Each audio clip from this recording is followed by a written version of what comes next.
Halo teman-teman dokter online, hari ini kita mau bahas tentang kapan waktu berhubungan intim yang tepat. Buat teman-teman yang penasaran, ayo ditonton ya.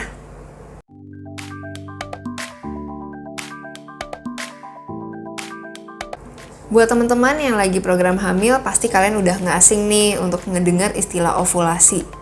Kalian juga mungkin sering dengar istilah fertile window. Nah, hari ini kita mau bahas yuk, dengan cara yang lebih sederhana supaya gampang dimengerti. Ovulasi adalah peristiwa atau periode ketika sel telur yang sudah matang dilepaskan dari ovarium. Nah, sel telur yang sudah matang ini kalau dibuahi oleh sperma akan terjadi kehamilan. Jadi untuk terjadi kehamilan harus ada sperma, harus ada sel telur yang sudah matang dan terjadi di saat ovulasi. Karena kalau nggak waktu ovulasi, maka sel telurnya nggak keluar.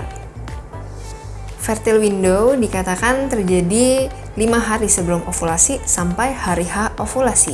Jadi 6 hari ini bisa kita katakan adalah fertile window.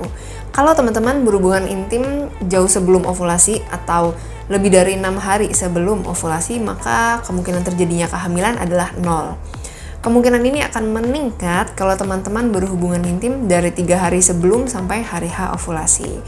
Jadi fertile window ini nggak lebar-lebar amat ya.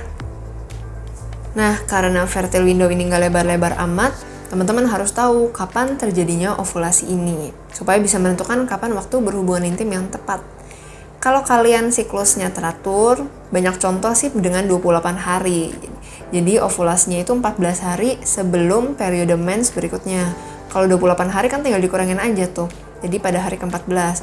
Tapi gimana kalau siklus haid kalian tidak teratur? Nah, kalian harus menulis terus tuh, bikin kayak catatan selama 6 bulan terakhir sampai 1 tahun terakhir. Siklus kalian tuh berapa hari per bulannya.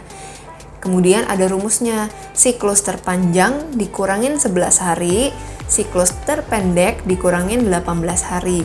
Nah, rentang waktunya itu adalah fertile window kalian. Nah, jadi jangan terjebak di angka 14 terus ya. Tidak semua orang ovulasinya terjadi di hari ke-14. Bahkan menurut penelitian, ternyata hanya 10% dari responden mereka yang ovulasinya di hari ke-14. Perlu diketahui setiap orang tentu berbeda-beda. Kalau teman-teman ngerasa bingung, masih merasa ribet gimana cara ngitung masa ovulasi, teman-teman cukup berhubungan intim tiap 3 hari. Nah, dengan pertimbangannya apa nih 3 hari? Pertimbangannya masa hidup sperma itu kan 5 hari. Jadi kalau kalian berhubungan intim tiap 3 hari, kemungkinan kalian nggak akan kelewatan masa ovulasi. Ada lagi cara konvensional lain, yaitu dengan mengetahui gejala-gejala yang bisa dialami saat masa ovulasi. Nah, karena gejala ada banyak, kalian lihat sendiri ya di gambarnya. Gambarnya ini udah cukup mudah dipahami.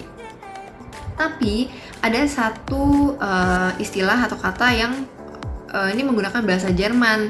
Jadi kalau teman-teman belum mengerti, saya jelasin dulu. Itu istilahnya Mittelschmerz. Mittel itu dari artinya middle atau tengah, Schmerz itu sakit. Sakit di tengah. Sakitnya sih di perut bawah, tapi sakit di tengah ini maksudnya sakit di pertengahan siklus haid atau sakit saat masa ovulasi.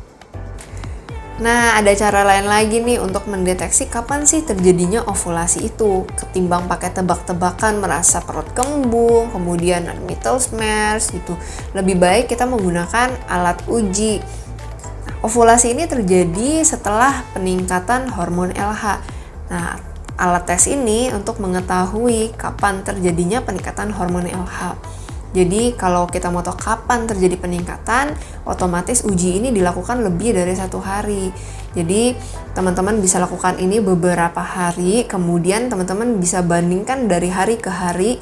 Kalau sudah timbul 2 garis jelas, itu berarti ada peningkatan hormon LH. Ovulasi ini terjadi setelah peningkatan hormon LH. Jadi 12-24 jam setelah peningkatan hormon LH itu teman-teman bisa melakukan hubungan seksual. Nah, buat teman-teman dokter online yang sudah menonton video ini, semoga kalian jadi lebih paham ya tentang bagaimana cara menghitung masa ovulasi. Buat teman-teman yang lagi melakukan promil, semoga kalian cepat berhasil. Kalau belum berhasil, jangan mudah menyerah dan terus berusaha. Untuk teman-teman yang mau tahu apa saja sih makanan-makanan yang bisa membantu meningkatkan kualitas sperma, bisa tonton video kita sebelumnya. Nah, itu tadi video kita hari ini. Kalau teman-teman merasa ini bermanfaat, jangan lupa buat share, like, dan juga subscribe ya.